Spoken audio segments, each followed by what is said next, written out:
يا أيها الذين آمنوا إذا قيل لكم تفسحوا في المجالس فافسحوا يفسح الله لكم وإذا قيل انشزوا فانشزوا يرفع الله الذين آمنوا منكم والذين أوتوا العلم درجات والله بما تعملون خبير. السلام عليكم ورحمة الله وبركاته. إن الحمد لله نحمده ونستعينه ونستغفره ونعوذ بالله من شرور أنفسنا وسيئات أعمالنا من يهده الله فلا مضل له ومن يضلل فلا هادي له وأشهد أن لا إله إلا الله ربي وحده لا شريك له وأشهد أن محمدا عبده ورسوله يا أيها الذين آمنوا اتقوا الله حق تقاته ولا تموتن إلا وأنتم مسلمون يا أيها الناس اتقوا ربكم الذي خلقكم من نفس واحدة وخلق منها زوجها وبث منهما رجالا كثيرا ونساء واتقوا الله الذي تساءلون به والأرحام إن الله كان عليكم رقيبا يا أيها الذين آمنوا اتقوا الله وقولوا قولا سديدا يصلح لكم أعمالكم ويغفر لكم ذنوبكم ومن يطع الله ورسوله فقد فاز فوزا عظيما اعلموا فإن أصدق الحديث كتاب الله وخير الهدي هدي محمد صلى الله عليه وسلم وشر الأمور محدثاتها وكل محدثة بدعة وكل بدعة ضلالة وكل ضلالة في النار أما بعد. Bapak dan Ibu yang dimuliakan oleh Allah, alhamdulillah atas segala nikmat dan karunia yang Allah limpahkan kepada kita, terutama nikmat Islam dan nikmat iman. Alhamdulillah yang sebagaimana kita ketahui bahwa keimanan tidak hanya diyakini dengan hati, tetapi juga pengucapan dengan lisan, pengamalan dengan jawarih atau anggota tubuh, dan juga dia akan bertambah dengan ketaatan dan berkurang dengan kemaksiatan. Penting sekali untuk kita mengulangi dan mengingat hal ini, karena semakin banyak orang yang berusaha untuk mengaburkan pemahaman tentang keimanan. Banyak di antara mereka yang meminimalisir keimanan dalam segi pengertiannya. Mereka menyebutkan bahwa keimanan itu cukup hanya keyakinan di dalam hati saja, sehingga mereka membiarkan seseorang mengucapkan apapun yang mereka inginkan, berbuat apapun yang ingin mereka lakukan dengan dalih keimanan itu tempatnya adalah di hati. Padahal keimanan itu salah satu bagiannya adalah pengucapan dengan lisan dan juga pengamalan dengan perbuatan. Maka kita tidak boleh sembarangan dalam berucap, tidak boleh sembarangan dalam berbuat, karena hal tersebut berpengaruh kepada keimanan. Sebagai contoh, dan ini untuk kembali mengingatkan, at-tikrar yu'allimu syuttar, pengulangan mengajari orang-orang yang pintar dan cerdas. Sebagaimana yang kita ketahui bahwa di penghujung bulan Desember pasti tidak jauh dari dua waktu atau dua momentum yang sering dirayakan oleh umat Nasara, yaitu di tanggal 25 Desember dan di tanggal 1 Januari. Sering muncul pertanyaan di tengah-tengah kaum muslimin tentang apakah hukum dari pengucapan atau berpartisipasi dalam perayaannya. Penting untuk kita ketahui syubhat-syubhat berkenaan dengan hal itu, agar kerancuan pemikiran atau syubhat itu tidak tertanam di dalam benak kita.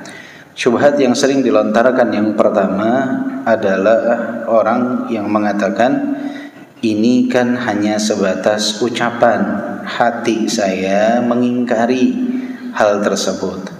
Maka kita katakan tadi bahwa keimanan itu tidak cukup dengan hati, karena hal tersebut tergambar dari apa yang diucapkan.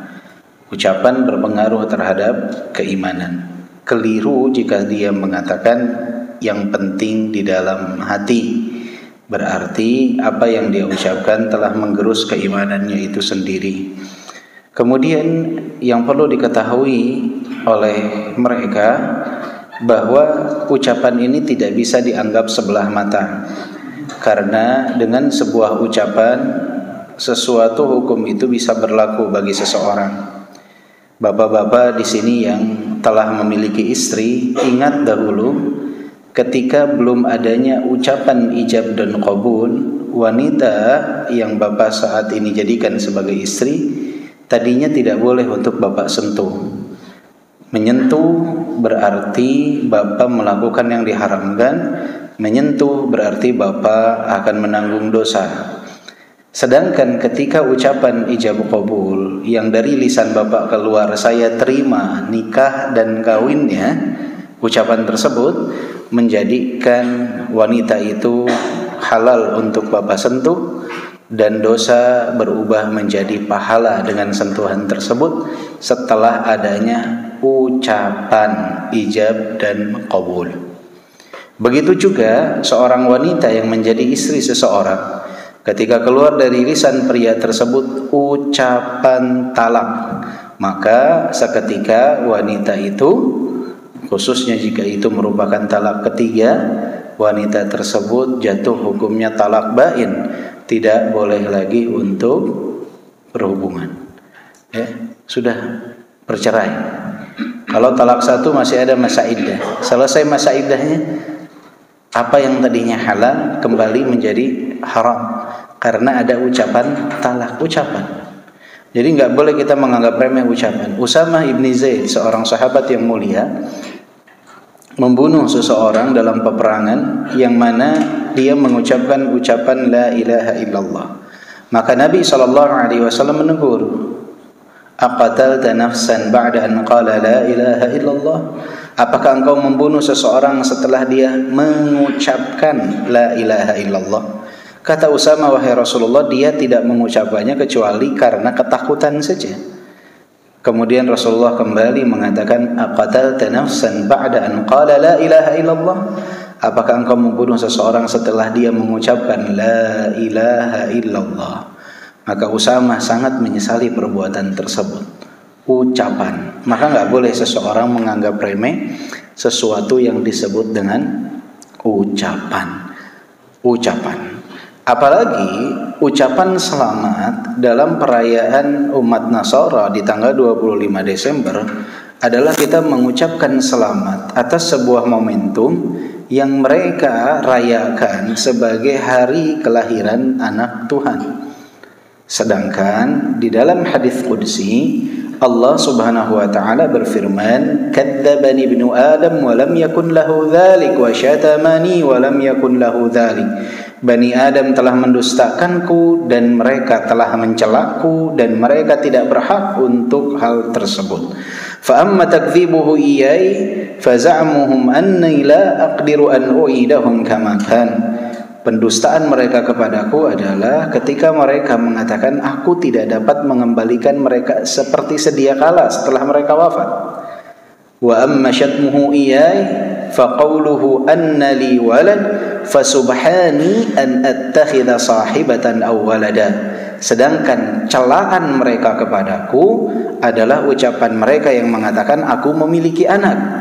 Maha suci aku dari memiliki pasangan dan memiliki keturunan. Maka Allah dalam hadits qudsi ini mengatakan bahwasanya orang yang menyebut Allah memiliki anak itu adalah bentuk pencelaan kepada Allah. Bagaimana kiranya seorang muslim yang berakal mengucapkan selamat kepada orang-orang yang merayakan hari kelahiran anak Tuhan, yang mana itu adalah perayaan yang merupakan bentuk celaan kepada Allah Subhanahu wa ta'ala. Enggak masuk di akal bagi seorang yang berakal, seorang muslim yang berakal untuk mengucapkan hal tersebut. Andaikan ada sekelompok orang sedang berpesta karena berhasil mencela orang tua kita, mungkinkah kita mengetuk pintu rumahnya kemudian mengucapkan selamat kalian atas apa yang sedang kalian rayakan. Padahal mereka sedang merayakan berhasil mencaci maki orang tua kita sesaat sebelumnya. Kira-kira ada gak orang yang berakal mengucapkan selamat atas hal tersebut? Enggak. Apalagi walillahil matsalul a'la, yang mereka cela dalam tanda kutip adalah Allah Jalla Jalaluh.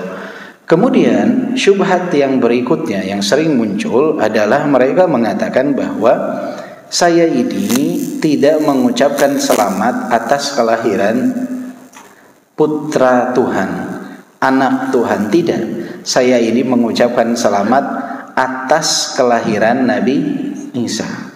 Sejak kapan Nabi ulang tahun? Bapak-bapak pernah dengar Rasulullah ngerayain hari ulang tahun Nabi Musa, hari ulang tahun Nabi Isa, Nabi Adam? Nggak ada, ya.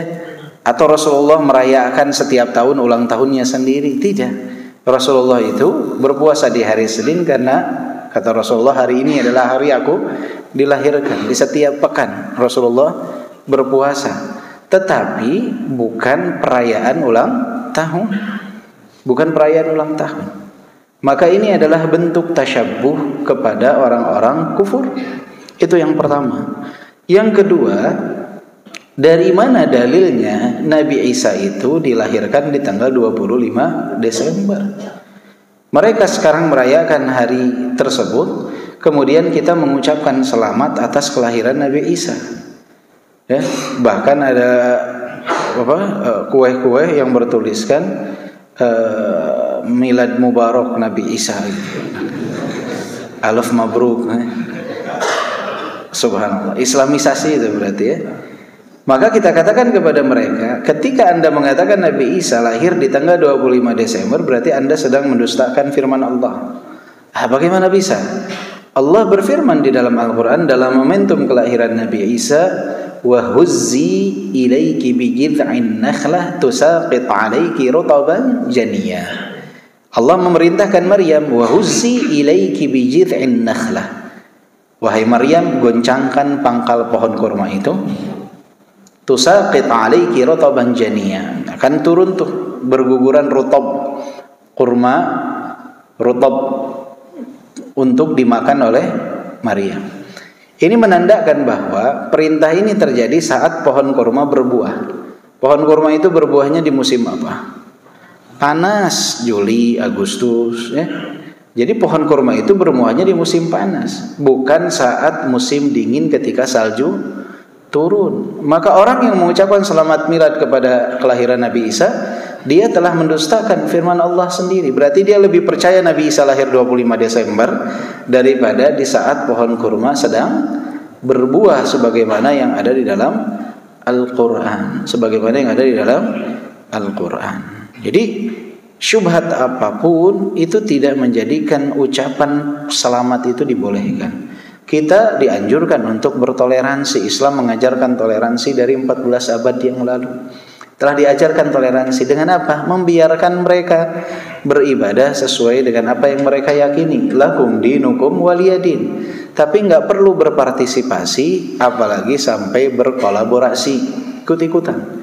Dan orang tidak nyaman. Saya sering katakan, dengan masuknya membawa gendang, ikut bernyanyi, bersolawat di dalam gereja saat hari perayaan mereka, itu orang-orang yang tidak tahu makna toleransi, itu ganggu orang. Lagian juga kolaborasi yang keliru. Dan mereka juga sebetulnya nggak nyaman. Ana yakin tidak nyaman. Hanya karena minoritas mau tidak mau, ya udah nerima saja. Hal tersebut ada. Ini adalah kolaborasi, bukan bertoleransi. Maka cukup toleransi dengan apa? Sudah membiarkan orang ibadah, silahkan, tidak usah diganggu. Tapi bukan berarti mengucapkan selamat. Ini akidah, nggak boleh dibuat bermudah-mudahan. Apalagi nggak sedikit yang mengatakan dia beda pandangan di kalangan ulama. Ulama siapa? Ulama siapa? Imam Syafi'i berbeda, Imam Ahmad, Imam Malik, Imam Abu Hanifah, Imam Al-Bukhari, Imam Muslim, nggak ada yang berbeda. Tidak ada yang berbeda. Yang sangat disayangkan sebagian mengatakan mana dalil larangannya. Yang mengucapkan yang harus mendatangkan dalil. Rasulullah hidup berapa tahun? 63 tahun, nggak pernah ada dalil yang mengatakan Nabi mengucapkan selamat kepada hari raya umat Yahudi atau umat Nasrani. Dan itu pun tidak pernah ternukil dari para sahabat. Enggak ada dalil pengucapan hal tersebut. Tidak ada dalil pengucapan hal tersebut. Jika mereka menganggap itu bagian dari ibadah pengucapan tersebut, mereka yang harus mendatangkan dalil. Kok malah yang melarang yang disuruh mendatangkan dalil? Harusnya dalil itu ditanyakan kepada mereka. Mana dalil pengucapan tersebut? Ya. Kemudian banyak yang berhujjah dengan surat Al-Mumtahanah ayat ke-8. Kita disuruh berlaku adil kepada orang-orang kafir. Berlaku adil. Berlaku adil bukan berarti mengucapkan selamat atas hari raya mereka. Berlaku adil, antum jual beli dengan mereka berlaku adil. Ya, jangan dizalimi. Orang beli sekilo antum kasih 950 gram, walaupun dia kafir nggak boleh. Nggak boleh untuk disakiti. Punya hak sebagai tetangga, punya hak sebagai orang tua, punya hak dia sebagai saudara, punya hak. Tidak boleh untuk kita zalimi. Maka hal ini terus tiap tahun terjadi, dan terus yang sangat disayangkannya kesadaran tentang hal itu semakin minim. Maka perlu terus untuk diingatkan, at-tikrar yu'allimu syaitan. Pengulangan itu akan mengajari orang-orang yang cerdas. Semakin diulang akan semakin tertanam dalam benak kita. Pokoknya masalah akidah hati-hati, kasih garis merah. Jangan bermudah-mudahan, jangan maaf, cuman ucapan. Nggak cuman ucapan saja. Dan yang mengatakan khilaf di kalangan para ulama itu harus dapat mempertanggungjawabkan ucapannya di hadapan Allah Subhanahu wa taala. Itu bukan perkara yang mudah. Harus mendatangkan bukti. Apakah itu betul khilaf di kalangan para ulama atau tidak. Dan yang mengatakan khilaf nggak pernah tuh menukilkan ucapan ulamanya seperti apa. Yang mengatakan khilaf tidak pernah menukilkan dalilnya seperti apa. Semoga Allah menjaga kita semua dan dijauhkan kita dari segala bentuk syubhat. Dan juga di perayaan malam tahun baru juga sama. Malam tahun baru itu juga tidak kalah luar biasanya kaum muslimin. Lebih lagi kalau malam 25 Desember atau tanggal 25 Desember masih sedikit lah yang ikut merayakan gitu.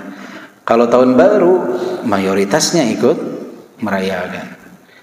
Ada juga yang tidak merayakan dalam kemaksiatan, mengislamisasikan malam tahun baru tersebut.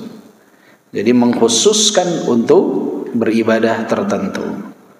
Jadi khusus di malam tahun baru dibuat tahajud khusus malam tahun baru. Ini pengislamisasian acara mereka.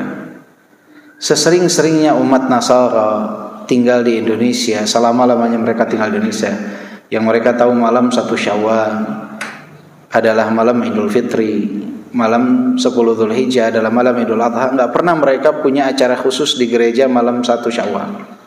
Malam 10 Dzulhijjah mengatakan bahwa ini karena orang muslim sedang merayakan hari Lebaran, kita bikin acara khusus di gereja, ya, untuk mengantisipasi partisipasi umat Nasrani dalam perayaan umat Islam. Enggak, ya udah aja mereka menjalani hidup seperti biasanya. Nah, anehnya kita selalu segala sesuatu tuh ingin diislamisasikan. Padahal ada yang seharusnya kita biarkan saja, termasuk diantaranya perayaan tahun baru. Tidak perlu diislamisasikan, karena itu nanti akan ada pengkhususan dalam ibadah yang mana bisa masuk dalam kategori bid'ah idhafiyah. Bukankah kita belajar bahwa bid'ah itu asal ibadahnya ada, tetapi ketika dikhususkan waktu, dikhususkan jenis, dikhususkan cara, dan yang lainnya dapat berubah menjadi bid'ah idhafiyah. Karena pengkhususan ini harus disertai dengan dalil. Ketika mengkhususkan tahajud dan doa bersama menyambut malam tahun baru, maka yang merayakannya harus ditanya, dalil antum apa mengkhususkan malam tahun baru ini dengan doa tersebut? Dalilnya apa mengkhususkan malam tahun baru ini dengan sholat tersebut? Nah, ini harus mendatangkan dalil. Kalau tidak, maka masuk dalam perkara bid'ah idhafiyah, pengkhususan waktu dalam melaksanakan ibadah yang ibadahnya ada dalilnya, sholat tahajud, zikir, doa, tapi dikhususkan di malam tahun baru. Ini nanti masuk dalam perkara bid'ah idhafiyah, bid'ah idhafiyah. Ya. Dari kanannya, oh ini ada maksiat, wah di sini ada bidah idhofiyah yang bagus, apa udah jalani seperti hari biasa, jalani seperti hari biasa.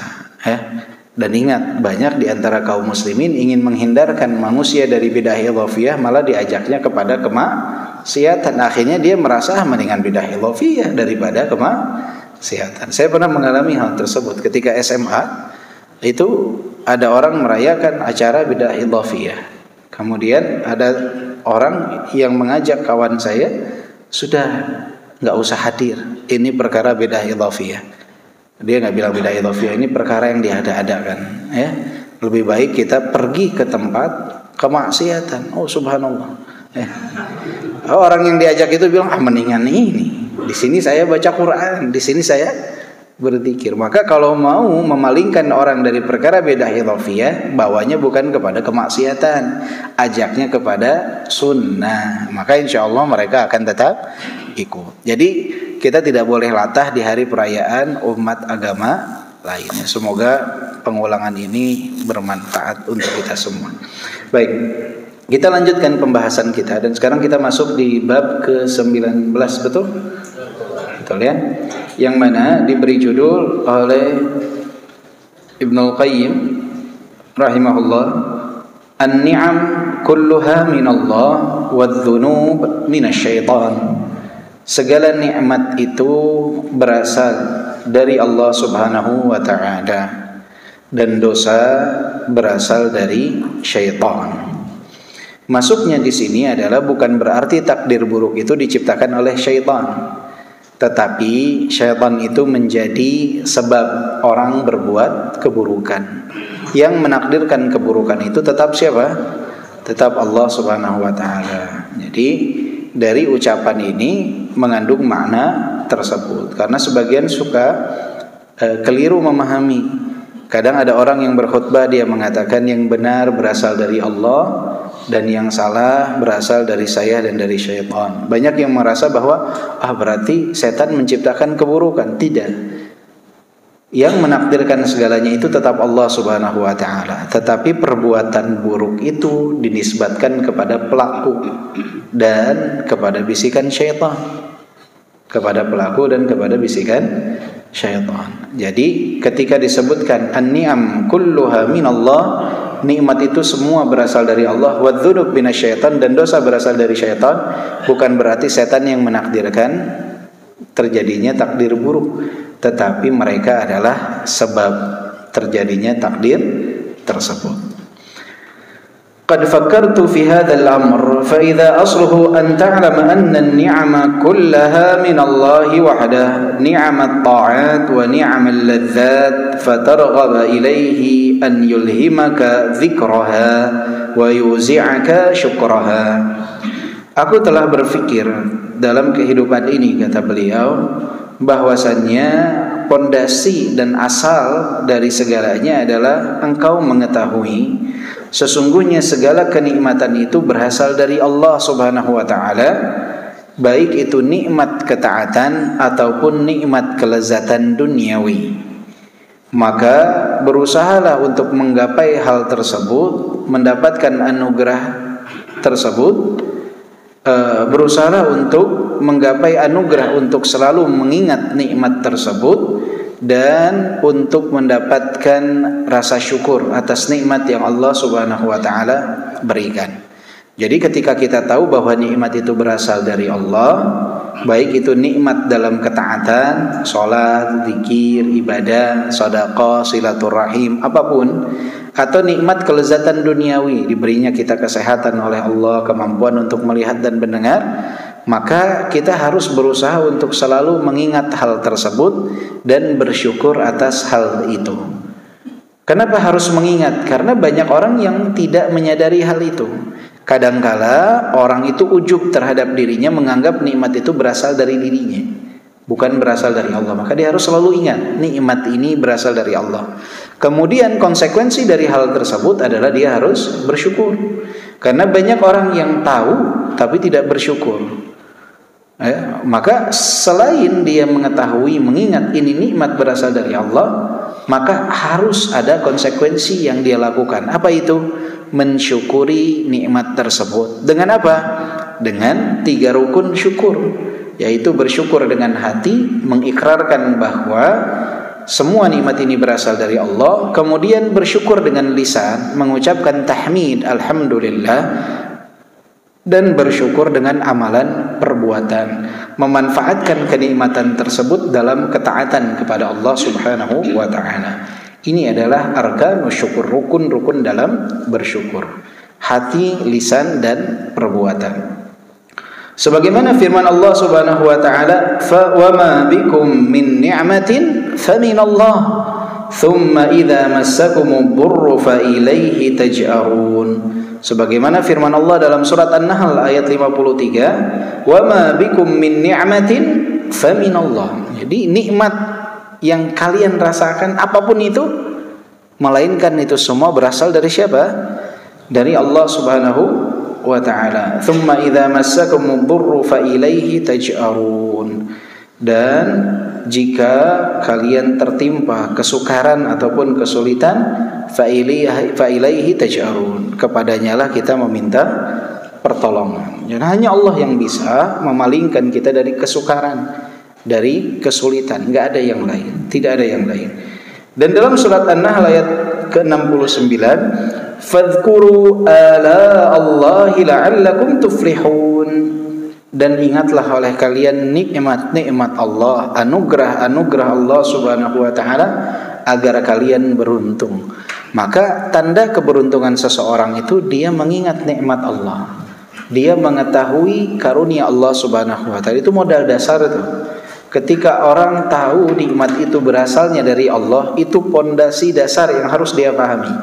Karena kalau dia tidak menyadari dan mengetahui bahwa nikmat itu berasal dari Allah, dia akan salah kaprah. Dia akan salah kaprah. Sebagaimana Qarun, dia dapat harta, dapat kenikmatan harta yang Allah Subhanahu wa taala berikan kepadanya. Tetapi Qarun ini tidak menyandarkannya kepada Allah Subhanahu wa ta'ala. Dia malah menyandarkan kepada siapa? Kepada dirinya sendiri. Innama utituhu ala ilmin indi. Dia mengklaim bahwa harta yang didapatkannya itu berasal dari ilmu yang ada pada dirinya, bukan dari Allah Subhanahu wa ta'ala. Akhirnya apa? Dia tidak menjalankan konsekuensi dari rasa syukur, karena tidak menyadari nikmat itu berasal dari Allah, sehingga dia merasa dia tidak harus untuk bersyukur. Maka pengetahuan seseorang bahwa nikmat itu berasal dari Allah, ini pondasi dasar dalam hidup dia. Dan itu yang harus kita tanamkan pada diri kita dan anak-anak kita. Setiap mereka mendapatkan kenikmatan, keberhasilan, suruh mereka untuk bertahmid. Ucapkan alhamdulillah, ini berasal dari Allah. Ingatkan dari kecil tuh. Ketika dia pulang tersenyum bahagia, dia katakan, "Ayah, papa, abi, aku dapat nilai 90. Ucapkan apa nak? Alhamdulillah. Ini keutamaan dari Allah. Ketika anak kita makan enak nih makanannya. Ucapan apa nak? Alhamdulillah. Siapa yang memberi ini? Allah. Sehingga dari kecil dia tahu nikmat apapun yang dia rasakan, kenikmatan dunia, kenikmatan ibadah, semua berasal dari Allah. Kalau orang sudah tahu pondasi ini, maka insya Allah itu akan membantu dia untuk tumbuh dalam ketaatan. Sehingga tahu dari Allah, konsekuensinya adalah bersyukur kepada Allah. Apa sih bagaimana cara bersyukur? Cara bersyukur adalah dengan hati, dengan lisan, dan dengan perbuatan. Aman sudah. Tapi kalau ini nggak sadar, akhirnya kayak Qarun, akhirnya kayak Fir'aun, akhirnya kayak Namrud, dan yang semisal dengan mereka.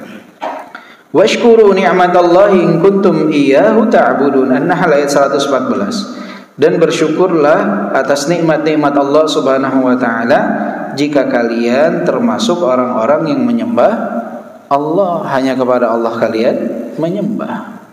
Jadi kalau kita mengaku hamba Allah, ya bersyukurnya kepada Allah, bersyukur atas nikmat Allah. Maka dengan kata lain, orang yang tidak bersyukur atas nikmat Allah Subhanahu wa ta'ala, maka dipertanyakan penghambaannya dia kepada Allah Subhanahu wa ta'ala.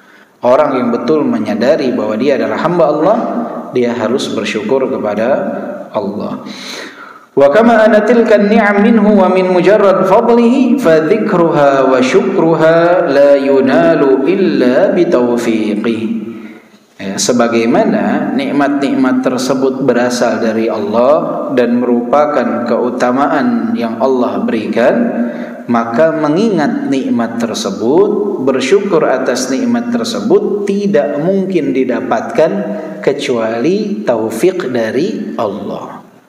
Nikmatnya berasal dari Allah, anugerahnya berasal dari Allah.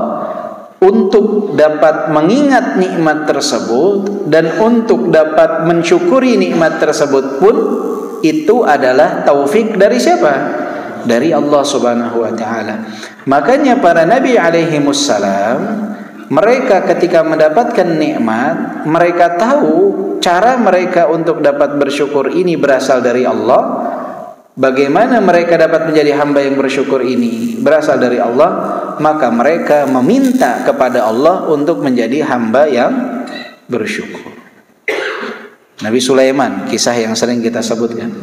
Nabi Sulaiman ketika mendapatkan nikmat dari Allah, fatabassama dhahikan min qawliha wa qala rabbi auzi'ni an ashkura ni'mataka allati an'amta alayya.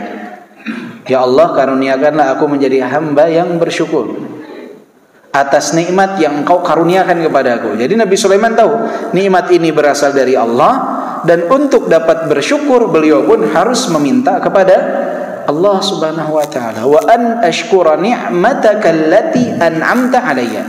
Nikmat ini berasal darimu ya Allah. Aku akan bersyukur, ingin bersyukur. Mintanya kepada siapa? Kepada Allah Subhanahu wa taala. Nah, ini yang disebutkan oleh Ibnul Qayyim rahimahullah. Ketika seorang hamba tahu nikmat itu berasal dari Allah, dia harus tahu bahwa kemampuan dia untuk bersyukur dan mengingat nikmat itu pun taufik dari siapa? Dari Allah Subhanahu wa taala. Baik, berikutnya adalah adz-dzunubu khidlan. Dosa itu adalah bentuk penelantaran. Dosa adalah bentuk penelantaran. Wadzunubu min khidlanihi wa takhallihi an 'abdihi wa takhalliyatihi bainahu wa baina nafsihi.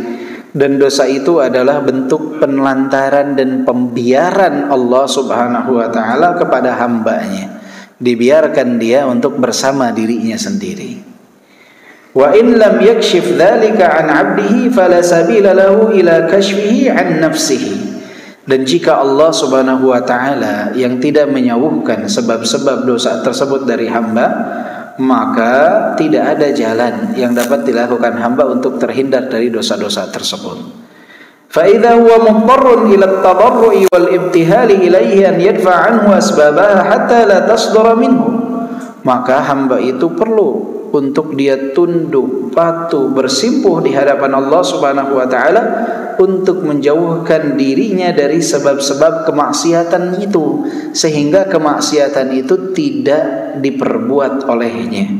Wa idza waqa'at bihikamil maqadir wa muqtabal bashariyah fa huwa mudarrun ila at-tadarru'i wad-du'a'i an yadfa' anhu mujibatiha wa uqubatiha.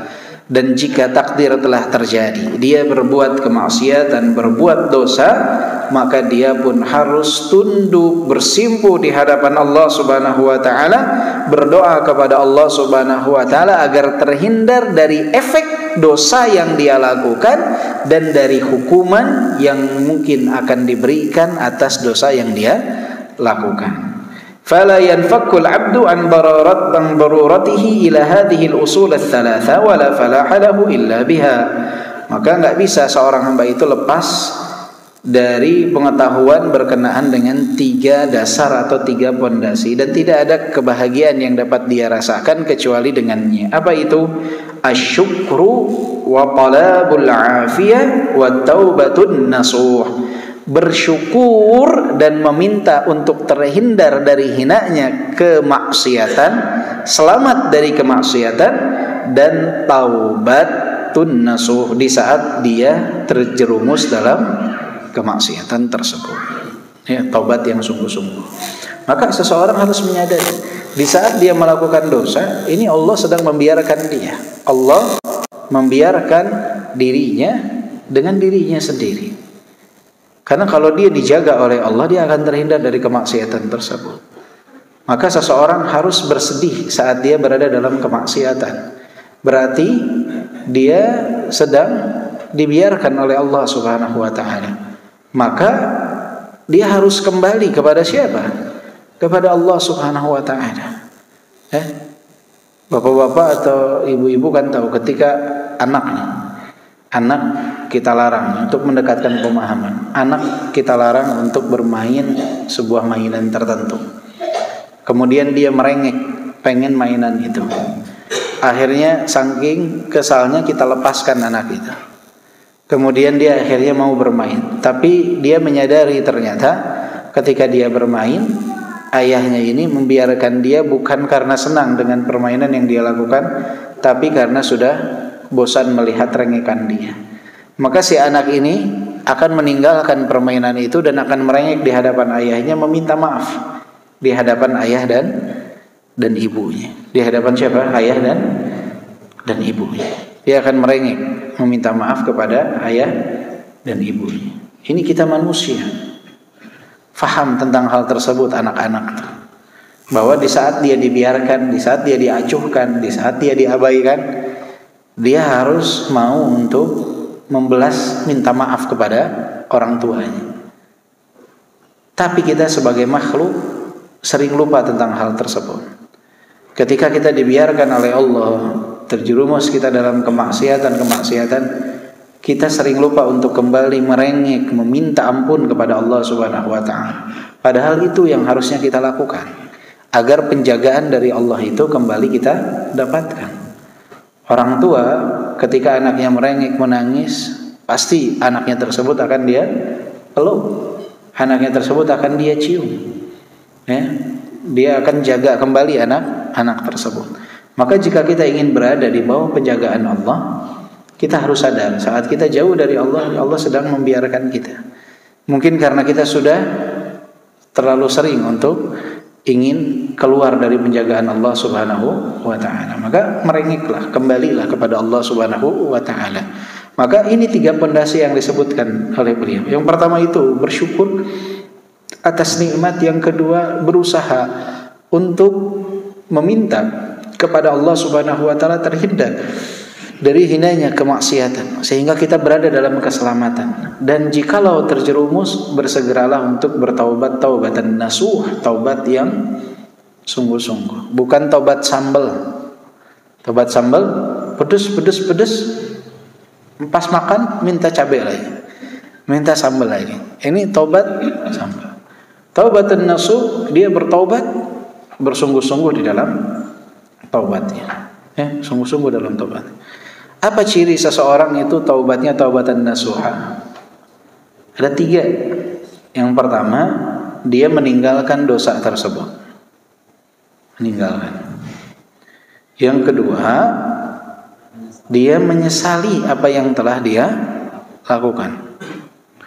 Yang ketiga, dia berazam, berkemantapan hati untuk tidak mengulanginya di masa yang akan datang. Itu taubatan nasuha. Dan yang keempat, ini jika ada kaitan dengan makhluk, maka mengembalikan haknya atau meminta maaf darinya. Maka nggak boleh seseorang itu nggak menyesali maksiat yang dia lakukan, malah bangga dengan maksiat yang dia perbuat, nggak boleh. Maka berbangga-bangga dengan kemaksiatan yang dilakukan oleh seseorang, ini adalah bukan bagian dari taubatan nasuha. Dan juga orang ketika dia berbuat dosa, berbuat salah, yang harus dilakukan adalah menutup aib dirinya, bukan diombar di hadapan orang lain. Jangan Allah tutupi aib dia saat dia berdosa. Kenapa saat dia sudah berhijrah dia harus membongkar aibnya sendiri? Ini enggak patut, enggak layak, enggak boleh. Aib ditutupi, jangan dibongkar. Kadang orang enggak tahu tuh masa lalunya sebagai apa, atau tahu hanya garis besar saja. Seseorang dulunya dia adalah seorang bintang film, udah sebatas itu saja. Kemudian tiba-tiba dibuatlah majelis khusus, dia ditanyai apa yang dia lakukan masa lalu. Akhirnya dia cerita, dulu tuh saya nggak pernah sholat, dulu itu saya selalu minum minuman keras, Dulu itu saya bekerja di dunia malam. Kita nggak tahu rincian itu sebelum dia berhijrah. Ketika dia berhijrah, malah disuruh untuk membongkar aib masa lalunya. Maka para ulama di antaranya Syekh Utsaimin menyebutkan pemberian kabar tentang keburukan masa lalu yang dilakukan oleh seseorang ini adalah bentuk mujaharah bil maksiyah. Bentuk mujaharah dalam kemaksiatan. Menampakkan di hadapan orang lain tentang kemaksiatan yang dilakukan. Ini bukan sesuatu yang baik. Enggak boleh seseorang tutupi aibnya. Betul.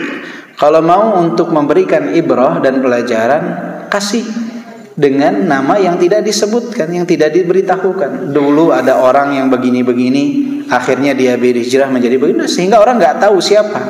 Kan yang dibutuhkan itu bukan tahu siapa atau siapanya, tapi esensi daripada ibrah yang bisa diambil tersebut. Jadi bukan yang diketahui siapanya. Memang menjadi daya tarik tersendiri bagi sebagian orang tentang hal tersebut. Tetapi ketahuilah itu adalah bagian dari mujaharah bil maksiyah. Dan kita nggak patut untuk melakukan hal tersebut. Jadi nggak usah dipancing-pancing. Ada orang hijrah, oh antum dulunya ini, itu biasanya, atau orang dulunya bekas koruptor. Nggak usah ditanya cara antum korupsi gimana. Bikin ininya, cara-caranya, ya. Terus antum biasanya nyogoknya di mana tuh, ya. Biasanya tuh ngasihnya di mana? Apa aja yang antum ngasihkan? Udah masa lalu dia sudah. Sekarang arahkan untuk menjadi lebih baik. Wah, antum dulu bernyanyi. Ya, antum biasanya nyanyinya di mana tuh? Wah, anak nyanyinya di klub malam. Oh, di klub malam. Terus biasanya seperti apa? Apa yang antum dapati di sana? Berarti nggak sholat dong antum. Semua. Akhirnya orang nggak tahu keburukannya di masa yang lalu menjadi apa? Tahu secara detail. Padahal kita tahunya secara umum saja. Kan aneh.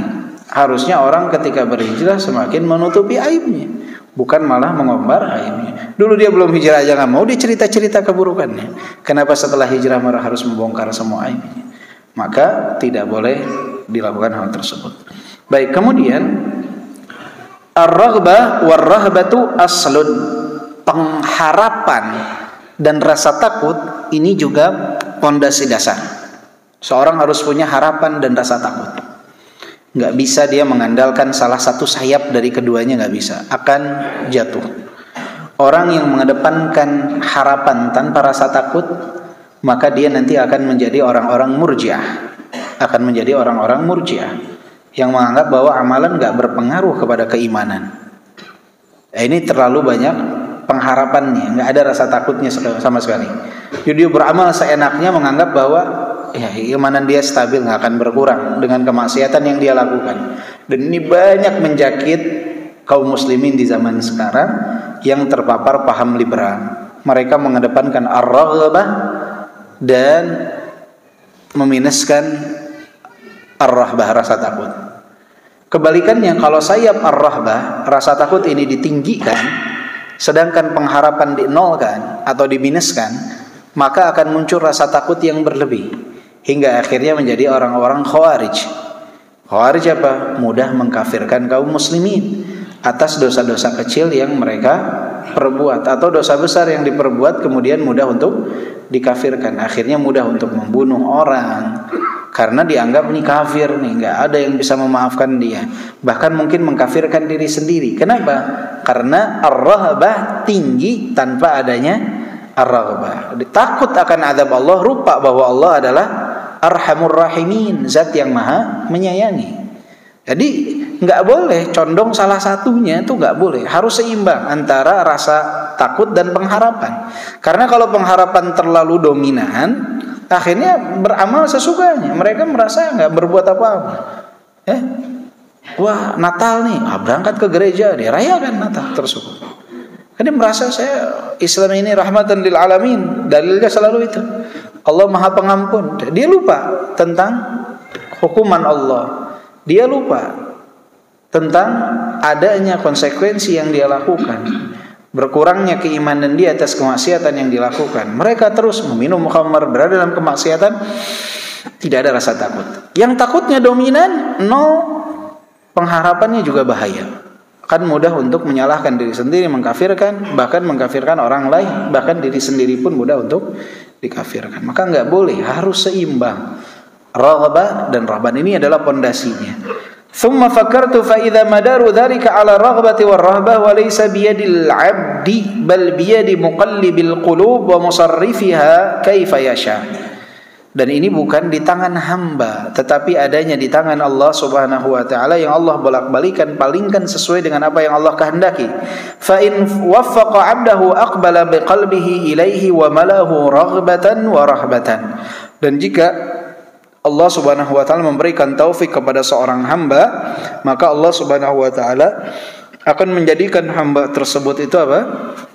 Terbuka hatinya untuk menerima, dengan disertai rasa takut dan pengharapan. Dengan disertai rasa takut dan pengharapan. Ini penyeimbang rasa takut dan pengharapan.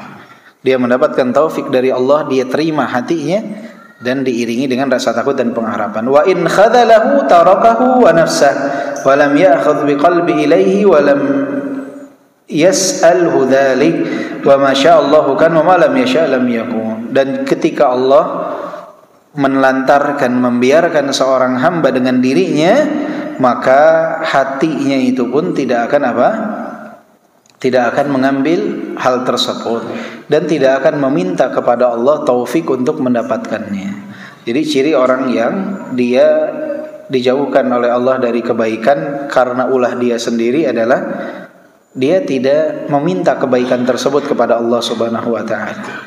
Hatinya tidak terbuka untuk itu, menyandarkan kepada diri dan enggak mau minta kepada Allah Subhanahu wa taala. Maka ketika kita punya kenikmatan, kesempatan untuk berdoa, itu adalah bentuk tanda kebaikan diri kita. Tanda Allah mencintai kita adalah diberikannya kesempatan kita untuk berdoa. Makanya kan para ulama terdahulu, mereka tuh sangat bersyukur kalau sudah bisa berdoa. Jadi berkenaan dengan diijabah atau tidaknya doa itu, ini urusan nanti berikutnya. Yang penting itu bagi mereka punya kesempatan berdoa atau tidak. Karena ketika mereka mau untuk berdoa, itu menandakan mereka itu adalah hamba Allah Subhanahu wa taala. Menandakan mereka menyadari bahwa mereka ini lemah di hadapan Allah. Mereka menyadari mereka tidak dapat melakukan apapun tanpa pertolongan Allah Subhanahu wa taala. Karena semakin jarang seseorang itu berdoa, semakin menandakan bahwa dia itu merasa bisa tanpa bantuan Allah Subhanahu wa taala. Ini bahaya bagi seorang hamba. Maka ketika dia berdoa, ini nikmat yang luar biasa, tanda kebaikan dia. Makanya Umar bin Khattab kan mengatakan, inni la ahmilu hammal ijabah walakinni ahmilu hammad doa. Yang aku pedulikan itu bukan tentang diijabah atau tidaknya doaku, nanti itu urusan berikutnya. Yang terpenting adalah aku punya atau tidak kesempatan untuk berdoa. Karena orang yang mau menadahkan tangan berdoa, itu menandakan kebaikan bagi dirinya. Dia menyadari, minimal dia sadar dia ini hamba yang memiliki Allah Subhanahu wa taala. Dia adalah hamba milik Allah Subhanahu wa taala yang dia kalau ada sesuatu harus mintanya kepada Allah. Berarti benar ya, karena abudu wa iyyaka nasta'in. Ketika dia mau menadahkan kedua tangan meminta kepada Allah Subhanahu wa taala. Kemudian berikutnya adalah asbabut taufiq, sebab-sebab mendapatkan taufik dari Allah Subhanahu wa taala. ثم فكرت هل للتوفيق والخذلان سبب أم هما بمجرد المشيئة لا سبب لهما. Kemudian aku berpikir, kata beliau, apakah taufik dari Allah Subhanahu wa taala dan pembiaran dari Allah Subhanahu wa taala memiliki sebab atau sebatas keinginan dan kehendak Allah Subhanahu wa taala semata saja. Fa idza sababuhuma ahliyatul mahal wa adamuha. Kemudian beliau berhasil mendapatkan jawabannya bahwa semua berasal daripada sebab itu sendiri, yaitu apakah layak atau tidaknya seseorang mendapatkan taufik dari Allah Subhanahu wa taala. Kelayakan inilah yang merupakan sebab dia bisa mendapatkan taufik atau tidak. Nah, ini ada sebabnya berarti.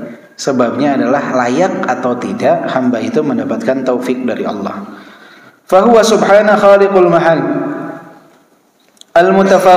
المتفاوتة في الاستعداد والقبول أعظم التفاوت فالجمادات لا تقبل ما يقبله الحيوان وكذلك النوعان كل منهما متفاوت في القبول فالحيوان الناطق لا يقبل ما يقبله البهيم وهو متفاوت في القبول أعظم تفاوت وكذلك الحيوان البهيم متفاوت في القبول لكن ليس بين النوع الواحد من التفاوت كما بين النوع الإنساني. Dan kelayakan untuk menerima hal tersebut berbeda-beda. Nah, tentunya benda mati beda dengan makhluk hidup. Makhluk hidup pun berbeda-beda antara manusia dengan binatang. Dan di antara manusia pun berbeda-beda kelayakan mereka untuk menerima taufik dari Allah Subhanahu wa taala. Dalam binatang pun sama. Ada perbedaan tapi tidak sebesar perbedaan di tengah-tengah manusia. Kelayakan mereka untuk mendapatkan taufik dari Allah Subhanahu wa taala. Sehingga orang berbeda-beda. Sama seperti bumi beda-beda. Ada tanah yang subur, ada yang layak untuk ditanam singkong, ada yang layak untuk ditanam buah-buahan, berbeda-beda. Ada yang tandus, nggak bisa ditanam apapun. Tanah berbeda-beda, manusia pun sama. Kelayakan mereka untuk mendapatkan taufik dari Allah berbeda-beda. Makanya kadang ada dalam salah satu rumah misalkan ibu bapaknya sama, rumahnya sama, tapi ada yang dia subur dalam mendapatkan taufik dari Allah Subhanahu wa taala. Dia amalkan apa yang dia terima, hatinya menerima hal tersebut dan mengamalkannya. Ada anak yang tidak, susah untuk mengamalkan hal tersebut. Berbeda-beda, padahal kita pikir ini kan rumahnya sama, bapak ibunya sama, lingkungannya sama. Lingkungannya sama. Tapi kenapa ketika besar kok beda-beda nih? Ada yang subur hidupnya dengan ketaatan, ada yang tandus dengan kemaksiatan. Kok bisa seperti ini? Maka kelayakan orang menerima taufik berbeda-beda. Sebagaimana tanah yang berbeda-beda. Ada yang subur, ada yang tandus. Baik. فإذا كان المحل قابلا للنعمة بحيث يعرفها ويعرف قدرها وخطرها ويشكر المنعم بها ويثني عليه بها ويعظمه عليها ويعلم أنها من محض الجود وعين المنة من غير أن يكون هو مستحقا لها ولا هي له ولا به وإنما هي لله وحده وبه وحده فوحده بنعمته إخلاصا وصرفها في محبته شكرا وشهدها من محض جوده منة وعرف قصوره وتقصيره في شكرها عجزا وضعفا وتفريطا وعلم أنه إن أدامها عليه فذلك محض صدقته وفضله وإحسانه وإن سلبه إياها فهو أهل لذلك مستحق له. Jadi jika ada diri seorang hamba itu yang dia itu layak untuk menerima nikmat dari Allah Subhanahu wa taala, ciri-cirinya adalah dia menyadari, mengetahui tentang nikmat tersebut, dia tahu kadar nikmat tersebut, kemudian dia juga tahu bagaimana bersyukur atas pemberi nikmat, dan dia tahu bagaimana memuji Allah dan mengagungkan Allah atas nikmat yang dianugerahkan. Dan dia mengetahui bahwa ini merupakan anugerah pemberian dari Allah Subhanahu wa taala tanpa dia,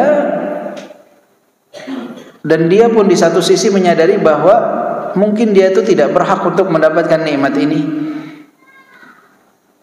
Dan dia merasa dia itu tidak memiliki nikmat ini, dan bukan karena dia nikmat itu dia dapatkan. Jadi orang yang layak untuk mendapatkan nikmat dari Allah, taufik dari Allah itu, pertama dia tahu ini nikmat ini berasal dari Allah Subhanahu wa taala. Dia tahu kadar nikmat ini, dia tahu mensyukurinya harus seperti apa, mengagungkan dan memuji Allah, dan dia menyadari tiga hal penting. Bahwa dia tidak merasa dia berhak untuk dapat nikmat tersebut. Kemudian dia merasa bahwa nikmat ini bukan miliknya tapi milik Allah. Dan dia merasa bahwa nikmat ini bisa dia dapatkan bukan karena dia tapi karena Allah Subhanahu wa taala. Maka kalau ada orang yang punya karakter seperti ini, maka inilah orang-orang yang siap untuk mendapatkan nikmat dari Allah Subhanahu wa taala. Jadi dia enggak merasa saya memang berhak dapat itu, enggak. Dia enggak merasa seperti itu. Dia alhamdulillah dia dapat nikmat tersebut. Dan dia yakin ini nikmatnya dari siapa? Dari Allah Subhanahu wa taala. Dan bisa dapat oleh dia karena siapa? Karena Allah. Ma la yakunu billahi la yakun. Segala sesuatu tanpa Allah Subhanahu wa taala yang mengatur tidak akan pernah terjadi. Dia sadar tuh. Itu hati yang layak mendapatkan nikmat. Itulah tanah yang subur, yang siap untuk mendapatkan taufik dan nikmat dari Allah Subhanahu wa taala. Wa inna ma hiya lillahi wahdahu bihi wahdahu fawahadahu bi ni'matihi ikhlasa. Dia sadar ini tuh berasal dari Allah, yang menyampaikan, yang menganugerahkannya pun adalah Allah. Maka mereka mengesahkan Allah Subhanahu wa taala dalam nikmat yang mereka terima secara ikhlas. Wa sarafa fi mahabbatihi syukra, dan berusaha untuk melakukan apa yang Allah cintai sebagai bentuk rasa syukurnya kepada Allah. Wa syahidaha min mahdhi jawdihi minnatan wa arafa qusurahu wa taqsirahu fi syukri ajzan wa dha'fan wa tafrita. Dan dia merasa bahwa rasa syukur yang dia berikan atas nikmat itu tuh masih selalu kurang. Enggak melihat bahwa dia saya udah menjalankan rasa syukur sebagaimana, enggak. Dia ngelihat tuh selalu kurang. Selalu kurang. Makanya kenapa Nabi Muhammad sholat sampai kakinya bengkak dalam satu rakaat baca Al-Baqarah, An-Nisa, Al-Imran. Kenapa? Dalam satu rakaat. Ya Aisyah, afala akunu abdan syakura. Wahai Aisyah, tidakkah boleh aku menjadi hamba yang bersyukur kepada Allah Subhanahu wa taala? Jadi Nabi yang memiliki rasa syukur seperti itu terus berusaha untuk menunjukkan rasa syukurnya kepada Allah Subhanahu wa taala. Beliau merasa bahwa semaksimal apapun beramal, beliau masih terus ingin menunjukkan rasa syukur itu kepada Allah Subhanahu wa taala. Merasa bahwa satu surat cukup, 3 surat dalam satu rakaat beliau baca. Hanya ingin menunjukkan rasa syukur kepada Allah atas nikmat yang Allah anugerahkan kepada Nabi Muhammad sallallahu alaihi wasallam. Kita udah dikasih semuanya, dikasih kenikmatan, salatnya kulhu baca. Keluar langsung membusungkan dada. Saya nih diberikan nikmat oleh Allah yang luar biasa. Tapi enggak merasa bahwa kurang dalam bersyukur kepada Allah Subhanahu wa taala. Ketika orang dalam dirinya merasa ikhlas, maka ikhlasnya itu butuh keikhlasan. Ketika dia merasa sudah bersyukur, masa rasa syukurnya itu membutuhkan rasa syukur yang lebih. Ketahuilah, jika kita sudah merasa cukup dalam sebuah amalan, berarti kita tuh kurang dalam pengamalan tersebut. Itu menandakan kelemahan kita. Karena hamba yang bersyukur, hamba yang taat kepada Allah Subhanahu wa taala, dia akan selalu merasa kurang di dalam beramal, enggak cukup. Akan selalu merasa saya belum melakukan apa-apa. Masih jauh. Karena apa? Karena dia selalu melihat yang lebih atas dalam perkara ibadah kepada Allah Subhanahu wa taala.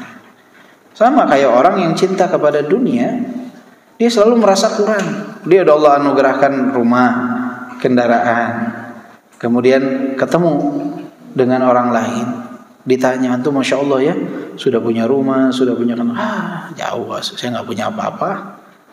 Lihat si fulan mobilnya ada 3, si fulan rumahnya ada 5. Saya mau miskin, subhanallah ya. Padahal Allah anugerahkan nikmat yang banyak. Dia nggak merasa lebih. Nah, harusnya itu tuh diterapkan dalam ibadah kepada Allah Subhanahu wa taala. Boleh yang pertama diterapkan sebatas motivasi, tapi jangan merasa tidak mendapatkan nikmat dari Allah. So itu nggak boleh. Tapi kalau dia jadikan motivasi untuk dia bisa lebih berbagi, saya pengen punya perusahaannya yang banyak. Kenapa? Biar bisa nampung orang, bisa biar bekerja, bantu orang lain. Saya pengen punya harta biar bisa bantu orang lain. Motivasi bagi dia nggak masalah. Tapi kalau dia merasa tidak bersyukur, merasa bahwa orang dapat kok saya enggak, ini nggak boleh seperti itu. Nah, andaikan prinsip yang tadi itu diterapkan dalam ibadah, kan luar biasa. Oh Bapak, Masya Allah ya, sehari 1 juz. Aduh, orang mas 10 juz, saya malu baru 1 juz sehari misalkan. Kan indah ya didengarnya ya. Ini mas 1 juz enggak, tapi ya subhanallah, PR besar bagi kita. PR besar bagi kita.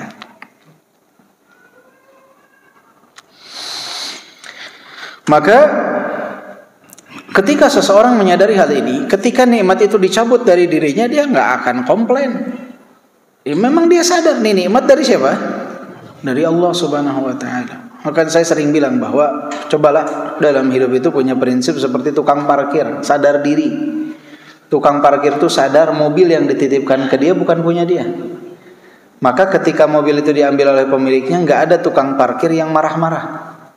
Nggak ada. Nggak ada. Kemana? Marah-marah nggak ada.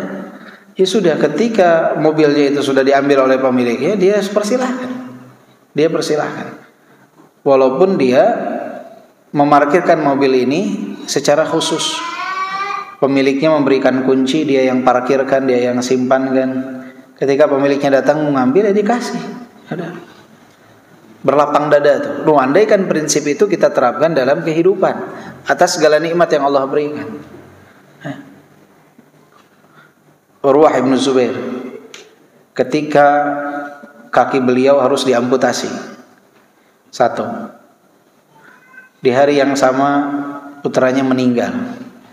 Apa kata beliau? Alhamdulillah, Allah memberikan aku 4 sisi, 2 kaki, 2 tangan.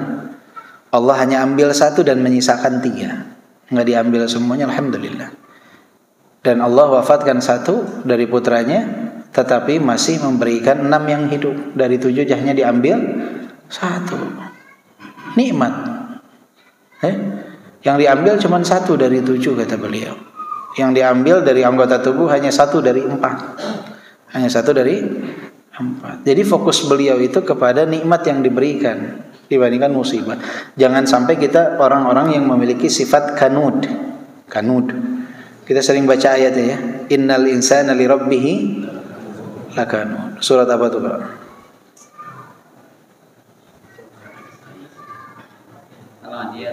Surat Al-Adiyat ya. Hafal semua suratnya, sering dibaca. Innal insana li rabbihi lakanud. Sesungguhnya manusia itu memiliki sifat kanud. Apa itu sifat kanud?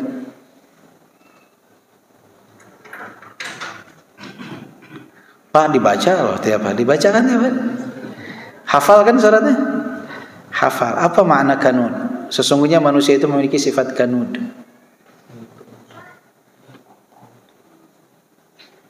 Orang selalu hitung musibah lupa bersyukur. Masya Allah, jazakallah khair. Abdullah ibn Abbas mengatakan bahwa al-kanud huwa alladhi ya'uddu al-masaib wa yansa ni'ama rabbih. Orang yang memiliki sifat kanud adalah mereka yang selalu menghitung musibah-musibah yang menimpanya dan lupa atas nikmat-nikmat yang Allah karuniakan kepadanya. Yang dihitung musibah ya, mengeluh aja. Kalau ketemu dia ngeluh terus. Seakan-akan nggak ada kebaikan. Wah susah. Wah. Nikmat nggak dia sebut. Maka hati-hati dari sifat kanud. Wa kullama zadahu min ni'amihi izdada dhullan lahu wa inkisara wa khudu'an baina yadayhi wa qiyaman bi syukrihi wa khasyatan lahu subhana an yaslubahu iyyaha li'adami tawfiyatihi syukraha kama salaba ni'matahu amman lam ya'rifha wa lam yar'aha haqqa ri'ayatiha. Maka semakin banyak dia diberikan nikmat oleh Allah Subhanahu wa taala, dia akan semakin tunduk bersimpuh di hadapan Allah Subhanahu wa taala untuk menunjukkan rasa syukurnya kepada Allah Subhanahu wa taala, dan dia takut bahwa nikmat tersebut akan Allah cabut karena dia tidak bersyukur kepada Allah. Makanya kan Umar bin Abdul Aziz mengatakan apa? Qayyidu ni'amallah bisyukrillah. Ikat oleh kalian nikmat Allah itu dengan bersyukur kepada Allah. Maka hamba-hamba tersebut takut kalau dia nggak bersyukur, ini bisa lepas nikmat ini dari kita. Maka dia ikat dengan apa? Rasa syukur. Syukur. Maka semakin banyak nikmat yang diberikan, semakin tunduk kepada Allah, karena khawatir nikmat itu Allah cabut dari dirinya. La in syakartum la azidannakum wa la in kafartum inna adzabi lasyadid. Jika kalian bersyukur, aku akan tambahkan nikmat kepada kalian. Jika kalian kufur terhadap nikmatku, sesungguhnya azabku sangat pedih. Fa in lam yashkur ni'matahu wa qabilaha bi dhiddi ma yaliqu an yuqabala bihi salbahu iyyaha wa la bud. Qala ta'ala wa kadzalika fatanna ba'dahum bi ba'din liyaqulu aula'i manna Allahu 'alaihim min bainina alaysa Allahu bi'a'lama bisyakirin. Allah Maha mengetahui siapa di antara hamba-hambanya yang bersyukur. Jadi kita enggak perlu mengatakan saya bersyukur. Allah tahu siapa di antara kita yang bersyukur atau tidak. Wa humul ladzina 'arafu qadran ni'mah wa qabaluha wa ahabbuha wa athnau 'alal mun'imi biha wa ahabbuhu wa qamu bi syukri. Wa qala ta'ala wa idza ja'atuhum ayatun qalu lan nu'mina hatta nu'ta mithla ma utiya rusulullah. Allahu a'lamu haitsu yaj'alu risalatah. Jadi orang yang mendapatkan nikmat dari Allah Subhanahu wa taala, yang layak untuk mendapatkan nikmat dari Allah, dia tahu bagaimana dia cara memuji Allah, cara menyanjung Allah, cara bersyukur atas nikmat yang Allah Subhanahu wa taala anugerahkan kepada dirinya.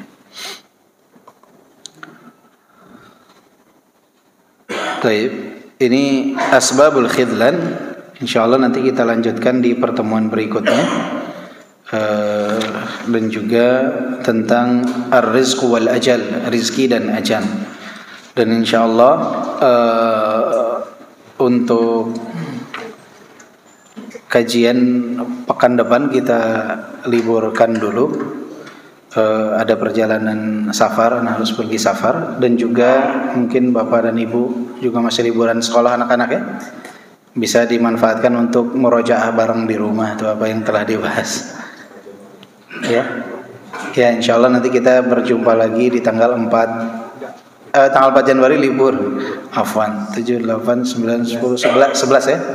Insyaallah nanti kita bisa berjumpa lagi di tanggal 11 Januari. Jadi tanggal 4 sementara libur, nanti bisa murojaah dulu, dibaca lagi apa yang ada, apa yang telah kita pelajari ya. Semoga apa yang kita pelajari bermanfaat.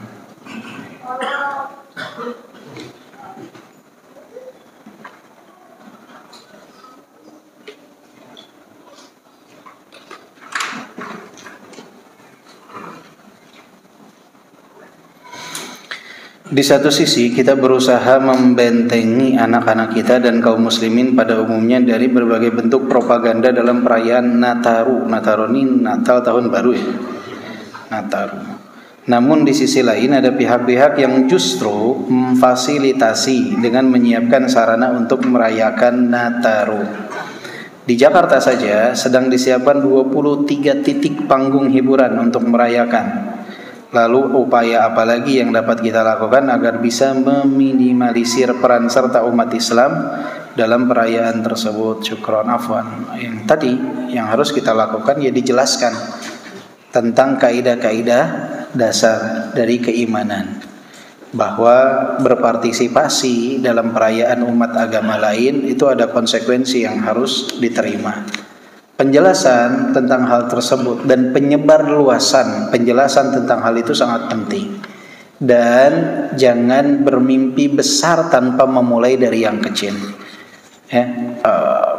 Jadi kesalahan paling fatal adalah ketika kita punya keinginan besar tetapi tidak mau memulai dari yang kecil.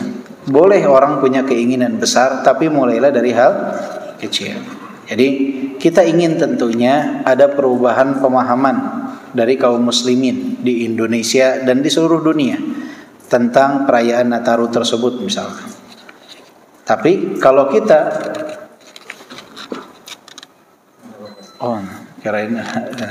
tapi kalau tidak memulainya dari diri kita dan keluarga kita, jangan harap. Kan cita-cita harus besar, tapi kalau mau ada perubahan mulai dari yang terkecil. Terkecil itu apa? Di rumah, cek malam tahun baru anak kita di mana. Kunci pintu rumah, kunci pintu pagar, semua dalam rumah. Jadikan itu seperti hari biasa. Biasakan itu kepada anak-anak kita dari mereka kecil. Jangan biasakan, oh nak lihat nak, bagus nak, ada api unggun nak. Kita nonton api unggunnya aja, saya nggak merayakan. Hati-hati, ya. Atau beli api unggun, kita kan nggak merayakan, cuman seru saja nih main api unggunnya saja. Nah, itu harus dari awal. Jadi kita punya tanggung jawab atas diri dan keluarga kita. Itu. Nanti bertahap ke level yang lebih besar lagi, kepada keluarga, sepupu dan lain sebagainya. Tetangga diingatkan, misalkan bapak-bapak tinggal di sebuah masjid, diingatkan, coba dibahas kalau menjelang Natal tahun baru setiap tahun, minta dari jauh-jauh hari. Nanti kita tahu nih, misalkan tahun depan hari Jumatnya tanggal berapa. Misalkan sebelum tanggal 25 Desember atau sebelum 1 Januari. Minta ke khotibnya setahun sebelumnya. Jadi ada persiapan. Ustadz, antum nanti jadwal tanggal sekian. Tolong Ustadz ketika khutbahnya dibahas tentang hukum perayaan Natal dan tahun baru. Ustadznya bilang gak apa-apa Bapak, yang selama niatnya. Dipilih yang tema-tema krusial seperti itu. Makanya ketika antum jadi DKM masjid, antum harus lihat nih, siapa yang tepat untuk momentum-momentum tertentu mengisi materi. Ya, kalau kira-kira ada yang seperti tadi ya, nggak apa-apa, itu temanya harus ditentukan tema-tema yang bersifat umum, keikhlasan dan lain sebagainya. Ya, tapi kalau yang prinsipal seperti itu harus dipilih tuh pas tuh tanggal sekian Ustaz tolong temanya ini. Itu dalam rangka kita membantu menyadarkan minimal lingkungan sekitar kita. Nah, tapi pembahasan ini kalau di Jakarta apalagi khutbahnya seperti di jalan yang Sudirman, Kuningan, Tamrin, itu pemahamannya karena sudah luar biasa ya. Itu biasanya akan menimbulkan pertentangan. Tapi nggak apa-apa, namanya dakwah, mau santai-santai aja. Kita ini dakwah bukan mau pramuka di sini senang di sana senang ya. Jadi kalau dakwah itu disenangi semua orang, patut dipertanyakan apa yang didakwahkan. Karena yang namanya dakwah itu ya pasti nggak mungkin semua orang senang. Kalau di sini senang di sana senang, ikut pramuka namanya. Baik. Ya, ada lagi nggak ada? Baik. Kalau begitu Bapak-bapak dan Ibu-ibu sekalian, jazakumullah khairan. Insyaallah kita jumpa lagi di tanggal 11 Januari. Mohon maaf pekan depan libur dulu. Kita tutup dengan doa kafaratul majlis. Subhanakallahumma bihamdika asyhadu an la ilaha illa anta astaghfiruka wa atubu ilaik. Walhamdulillahirabbil alamin. Assalamualaikum warahmatullahi wabarakatuh.